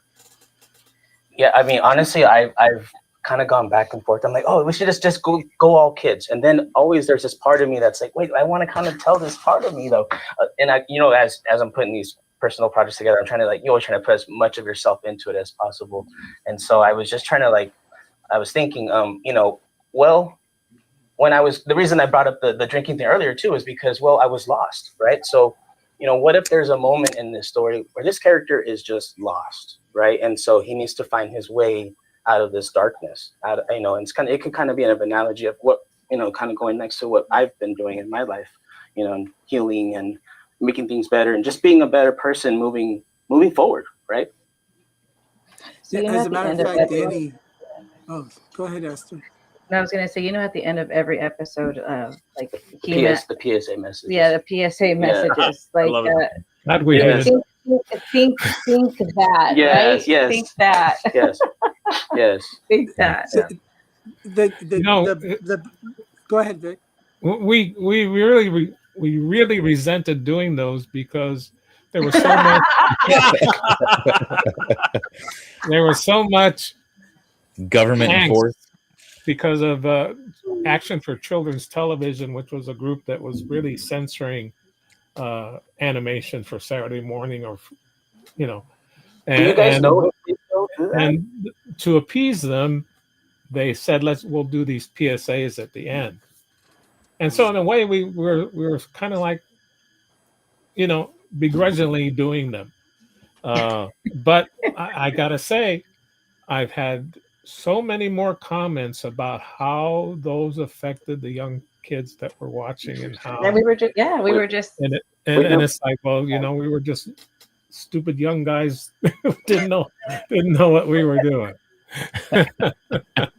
So if I could say that, if you want to know what age group, I would say we've all seen Monsters Incorporated. We've seen many of these other kinds of stories, and we could say that while they appeal to young audiences, the context with which the stories and the characters experience one another is very mature. Mature in a sense that there's two ways to, when I was in before I went to graduate school and undergrad, I took a course with a literature professor, American Lit, and he taught me something very important. He said, every well-written story can be understood on multiple levels. There's the general experience, and then the deeper experience, the content beyond the meaning beyond the content. And in this case, I wanted to include that for all viewers. So whether you're older or whether you're younger, just think of it as if you're watching the same experience you would expect from Like a Toy Pixar Story film. or Monsters Incorporated. You're going to get here, but you're going to get it with that magical, mystical, and transformative experience of He-Man. So if you can't visualize it, you don't have to think too hard about it. Just wait till our Kickstarter comes out, and we're going to give it to you. We'll give it to you. Nice. And we're going to show you what it is. And the reason why we can go there is because we're just like everybody else. We remember our past, and we dream about our futures, and we try to make our present as great as we can. And that is what is inspiring the way this story is being told. It's awesome. Yeah. Enough said. Right. Well, I will say that I'm excited to see more. You know, I'm really glad, Danny, that you reached out to me and Jay and want to be a part of this. And I mean, like I said, when we saw those pictures that you showed, and you know, you just had a few back then, and it was like, okay, yeah, we got to do something here. We got to make this big. So I definitely want to make sure we're showcasing you guys at the con, and like Jay said, like anything we can do to help this Kickstarter. You know, I want to see you guys succeed, and I would love to see this turn into a show and everything that you're looking for. Thank you so much. Yeah. Well, with Vic on board, we know for certain that you can't get more authentic. It's very true. It just can't happen. He's the guy. It was his life, and he's bringing it. He's bringing it. And I'm grateful. I'm grateful for you guys having us here tonight. I'm grateful for Vic. I'm grateful for Esther and Danny and believing in me. And I'm grateful for being with everybody here, because I have to tell you, there's one of the best things we get to do is by living our lives committed to being creative people. What we get to do is not just share the things that we make, but also share the inspiration for other people to make their things. You know, when Danny came to this, Danny did this on his own accord, on his free time, on his efforts. And when he came to me and he brought it to me, I was excited to be working and doing something with Danny. And when I brought it to Vic, Vic was excited to do something with me. Vic has guided me through storyboards and animatics before. So we worked together. And I've known Vic for years, and I've known Danny for years, and Esther. And the benefit here is that we all got together to do this. We've been working on this week after week. We just jumped in. We didn't do it for any other reason than because we believe in it. And if anything, we're going to do a Kickstarter, because we want to keep making it. We want to make it bigger. We want to get those figurines out. And I got to tell you, I saw two of them, and they were awesome. They were, when you see the two figures, actual scale in color, it blows your mind. It's like an animation come to life. Nice. And the colors are so rich. I mean, Danny was very particular, and in a good way. It's the kind of quality that you should expect. And I have to tell you, with Vic on board and with us working on comic and storyboards, it's definitely ready to become something that I think adults and kids will really enjoy and honestly be able to share together. I think that's our biggest goal, is like if you could hang out with your little self when you were 5 and 8 and 7. Yep. That's kind of where we're coming from. Nice. You know, that aspect of ourselves that's still here. You know, there was a saying in a film, you're the same person at 80 as you are at 8. And I think we're coming from it with that perspective, that entertaining, that belief in the future, that belief in ourselves, that you know, some of us will remember buddies on a bicycles getting together or walking and going, just being together, and this belief in each other, this teamwork, and it's. I'm excited for it. I can't wait till you see more of what Danny's done. It is beautiful because I've seen it. I can't wait to share it. Yeah. Believe me, I know the feeling, because it's like with the con, like just to be able to announce you guys, I was like, oh my gosh, can we just announce them? Like, Jay, let's get this going. And it's like every time we have a new guest or a new panel lined up, I just want to tell the world, and it's like you have to bottle it up. It's so tough. I don't know what happened to Jay, by the way. We have an inside joke. I was gonna say, did Kenzo show up and you just? Yeah,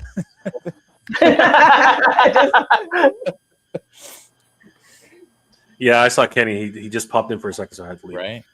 No. I had, as always, technical difficulties.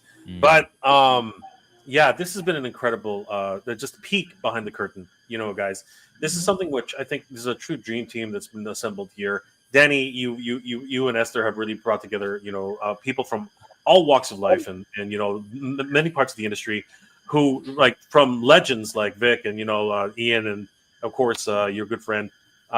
You guys are all now working together to make something truly, truly special. Again, hopefully we'll be able to get Adrian on at some point, and we'll be able to talk a little bit more. But I'm pretty sure that we would love to have you on and multiple times to help push the awareness of this. Yeah, we'd love to. Thank you so much. Yeah, when you guys have your thank Kickstarter kind of ready to go, obviously before the launch, but like the reminder and stuff, we can do another one for sure. Okay. Perfect. Yeah. That's so awesome, guys. Thank you so much. And I know you probably have already thought about this, but plushies are like, this is a perfect. Yeah. You feel me, Jay? I'm like, I'm all over. I'm like, oh, I already see them. I think I think you're right. You're smelling the right cooking. Yeah. One of the things I want to really play with too is, like, I was wondering, like, I know slime is not gum, but I want to just make slime, so maybe I can find a way to. No matter what, as long as you're making action figures, slime is always in the eye. It's slime. Right. Yeah, exactly. I mean, like, there's gumballs and then there's slime. You're like, there's got to be slime pit munchie. Yeah. So, I want to thank everyone for coming in tonight and really just giving us a wonderful look at the creative process and how this really comes together. I mean, from storyboards to animatics to character designs and of course story, right? I mean, like, you guys are really bringing something together that I don't think anyone's ready for, really. Honestly, I don't think anyone's really prepared for something like this. So, I look forward to the journey, and I look forward to seeing you guys succeed in this, because I think this one's a winner for sure. I mean, like, that's not just saying that. I think that this is definitely something that I think we need this right now. I think that's really, there's so much, not to overstep, but I think there's so much bad news in the world today. We need some good news right now. And we need something to bring us all together, not really to drive us apart anymore. What I mean?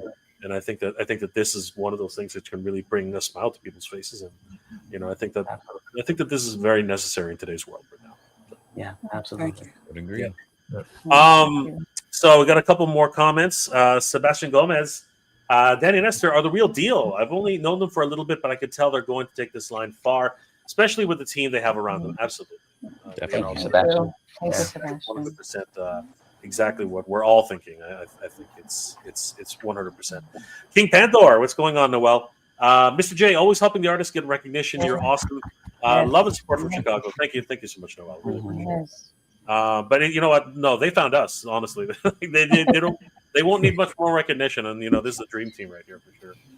Clint Jorgensen, Mo Tooniverse will be awesome. Plus, there's an AMC across the road, and we're trying our best to figure out how to get a screening over there. We're in contact. Don't worry, guys. We're working on. We're working. Fingers Nolan says hi to Clint, of course. Carlo Vasquez.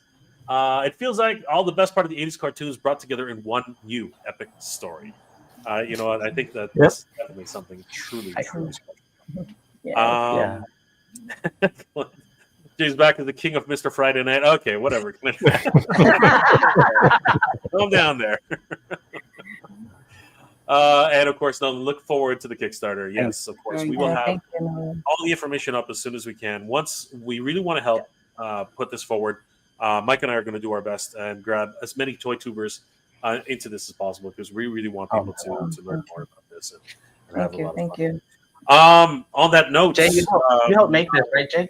This is your- I might know what that is. Yeah, I might know a little bit about. Speaking of successful Kickstarters, Do you want to hear a? I guess I can embarrass Danny moment. And part of watching you guys, we ordered this, and he was like, "That, Esther, I can't open it." And I was like, "What do you mean?" He was like, I pray that I get the cat." And I'm like, it was they only made like 30 of them, I think. Yeah, this most recent one. The Hatter did. I love that guy, by the way. I got one. You got one! Oh my god! I got one. I couldn't do it. Dude, I started like crying. Dude. Like I was like legit like all these emotions came over me. I'm like, this is meant to be. The spirit of Katja. You've got the spirit of Katja. That is rare. Right? So he did. We got emotional together. We're like, it's a sign. It's a sign. And we're like, where's Ian? We're dialing Ian on the phone. Where's Ian? You know when you like were you guys at SDCC then? Were you at the panel? I don't know if you guys were at the panel. I picked this up at online. I wasn't able to make it. Oh yeah, it was Toy Stalker. Yeah, you got it from Toy Stalker. Yeah. Okay. Yeah. You know, we should obviously we're gonna see you at Multiverse, but you know what? Have you guys like do you guys know how to apply for a panel at SDCC? Because what you're doing is just incredible, right? If you don't know how to do that, I'll help you guys because you know what? We really appreciate that. Yeah, we'll put that'll be amazing, Jay. Yeah, that'll be amazing. So, any you know what? Mike and I consider ourselves part of the team already. We're in there already, right? So I'll send you the swag. marketing advisors, right? That's right. Definitely. Well, we only want 60%. I mean, seriously, All right. we want to help, and I would love to. I would love to get you guys and try to help you guys get a panel. It's not that difficult. We'll get it together for you guys because it'll be really great to see a panel at San Diego Comic-Con for this. I think that would mean the world to us. Yeah. That would mean the world to us. I think it's part for it, right? So yeah, I think I'm very, very excited about this. So you know what? As we're winding down, Ian, how can people reach you? And other than this, what are you working on presently? Okay, so I'm so first question is how can they reach me? They can find me on Instagram, mostly Instagram. I keep kind of a low profile.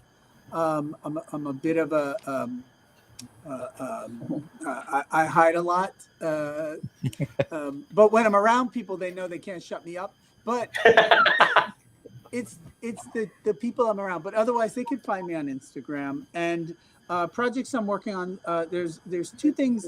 There's one project that's a live action project that I've been back and forth with. But you know these projects. It was based on an actor friend of mine who had asked me about developing something for a very actually it's a well-known actor, a well-known actress, I should say.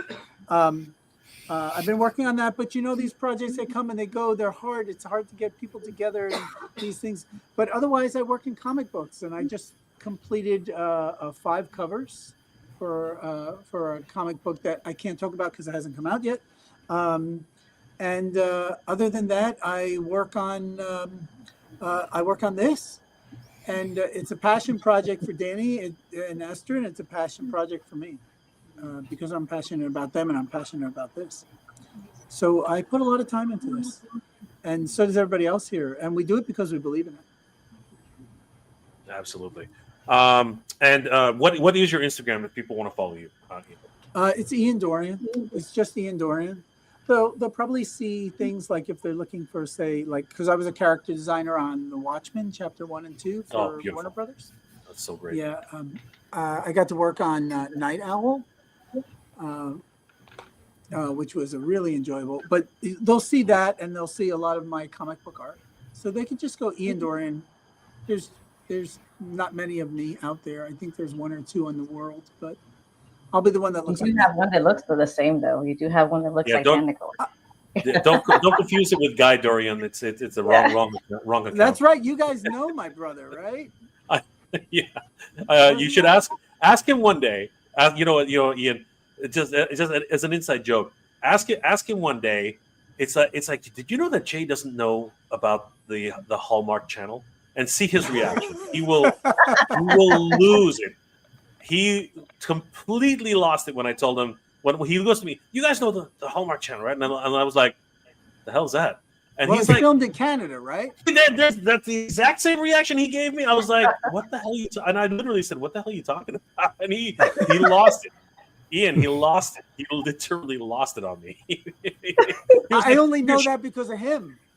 That's what I mean. Like, that's what I'm trying to say. I mean, it's no offense. I had no idea what the Hallmark Channel was. Okay, you guys are great. But you know, yeah. So I think Guy's a toy designer, you know, and yeah. Well, he's multifaceted. We know that. Yeah. And he's my twin brother. For anybody that doesn't know, that's watching. He's your twin. If you Google Guy, you will basically see Ian. I mean, that's basically. So, do you think we look alike? Like, hold on, let me do Guy.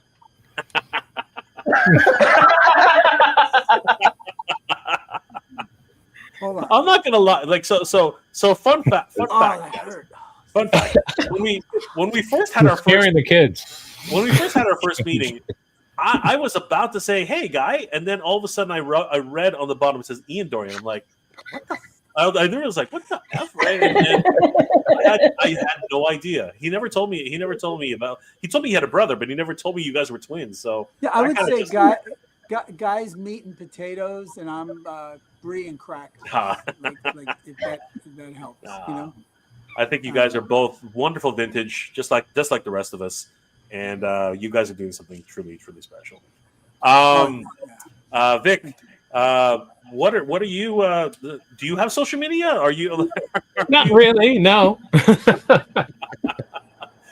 Well, what are you working on these days, other than? Well, this? I'm working on this, of course, and I just finished a children's book, doing an illustrated children's book, and I also have a personal project that I work on in between, a movie project, you know. So, you know, there's that keeps me busy. Nice. Looking forward to it. Yeah, and let us know, since of course you don't have social media. We'll just catch up with what you guys are doing here. I mean, yeah. So you guys, you can definitely catch all the work from everybody here on. I don't know. You know, Vic especially, since he doesn't seem to have social media, but we'll keep you guys updated, obviously through Gum It Up Makers, and of course Danny, Esther. I don't have to ask what you guys are working on, but how can people reach you? You guys on an Apple? Do you guys see on an this? Apple device? Yeah, If you're on an Apple device and you do, like if you this, do it'll 2 thumbs up, it'll do like. Oh, I must have did that. Yeah. Did we do it? I don't know. It's not like you're doing it.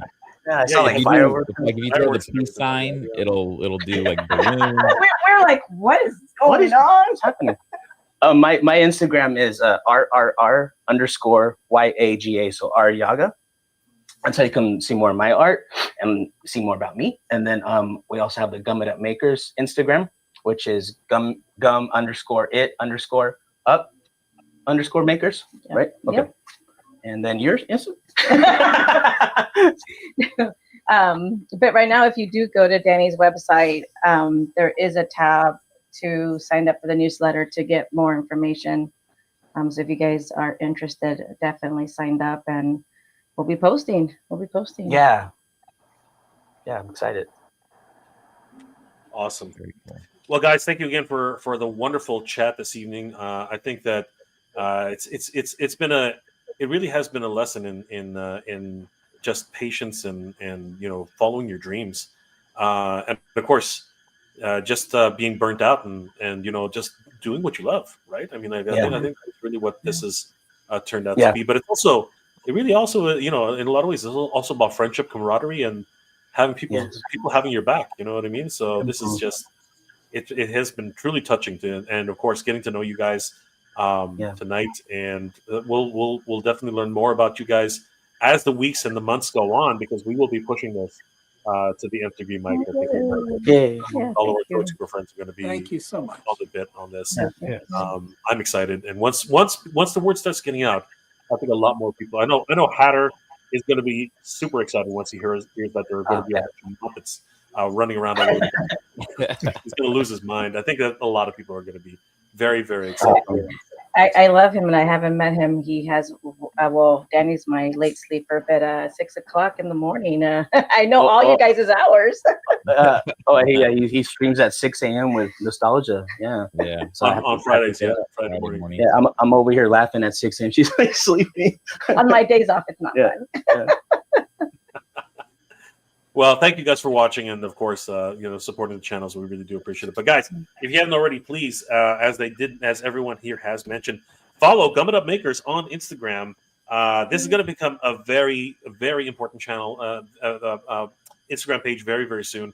Do you guys have a YouTube page soon, or like have you guys started thinking about that? Because obviously that media is going to be very important soon, right? So yeah, we have it. We just haven't launched it yet. Yeah. Right. We're working on it. You can always count on us to help support that. We'd love to be part of that. Thank you. So- It Thank means you. the world to us. It really does. Yes.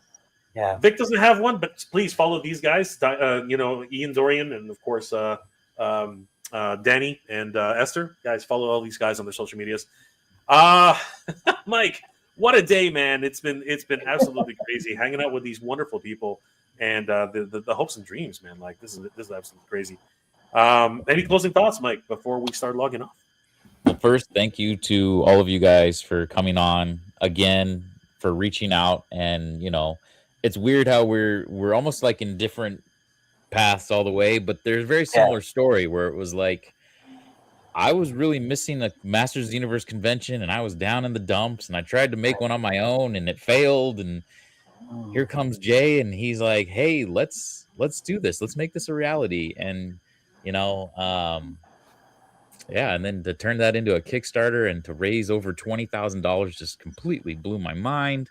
And I mean, I see you guys doing the similar, where you said you were kind of just feeling out of it, and then you come up with this own IP of yours and these characters, and then you built this team, and it was like where Jay and I built this team to build Motuniverse. You're doing the same, and I'm just really excited to see where you take it.